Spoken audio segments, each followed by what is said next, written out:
Welcome to another episode of the A-List Album Review. I am your host, the Game Changer, Wes Troop. And today we're going to hop into our mint-flavored time machine and head back to the year 1955 to look at a classic crooner album. Crooners Unite, that's right, because this is Frank Sinatra's 1955 album, In the Wee Small Hours. My review coming up now.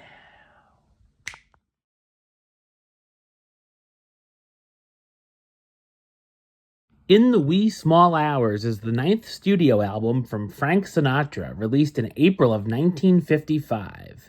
It's considered to be one of the first concept albums with tracks that have a single central narrative or theme, and not just a collection of singles to play on the radio. Sinatra had the idea to release an album with a consistent theme going back to 1946 and his debut album, The Voice. The singer was recovering from a career and personal slump that resulted in being dropped from Columbia Records and even a suicide attempt. Sinatra signed with Capitol Records, where he teamed up with producer Voyle Gilmore and arranger Nelson Riddle for this new album. The songs on In the Wee Small Hours deal with lost love, melancholy, depression, failed relationships, and heartbreak. The album was a result of Sinatra's failing relationship with his second wife, Ava Gardner, and he would call these the Ava songs. Having a whole album of ballads also showed off a different side of the singer that fans hadn't seen before, causing him to sing more emotionally and being more comfortable with improvisation.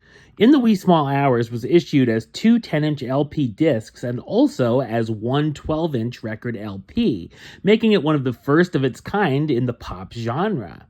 The success of this album helped popularize the 12-inch LP, and the 10-inch format would become obsolete by the end of the 1950s.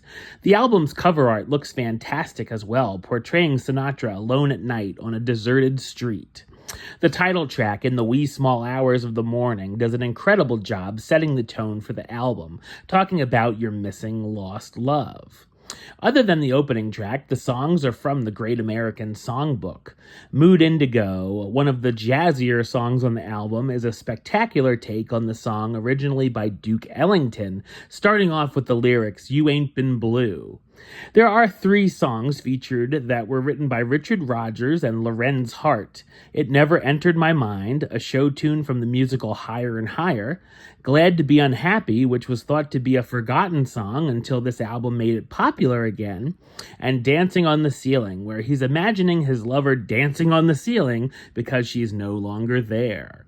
I Get Along Without You Very Well is a very different version of the Red Norvo take, which was the most popular version. It's written by Hoagy Carmichael, based on a poem by Jane Brown Thompson, and is an ironic piece saying he's okay without her, except for certain times like when it rains. Another highlight is his take on Cole Porter's What Is This Thing Called Love, which has become one of Porter's most often played compositions, where Sinatra's voice goes near bass range. The album's closing song, This Love of Mine, was previously recorded by Sinatra in 1941 with Tommy Dorsey and his orchestra, but this version is a more mature take on the song.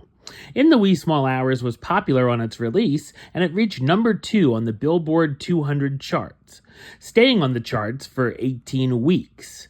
It also has been regarded as one of Sinatra's best albums and one of the best vocal jazz releases of all time. In the Wee Small Hours is an album full of truly beautiful and sad songs about longing for lost love and lives up to its essential album status, marking the rebirth of a music legend.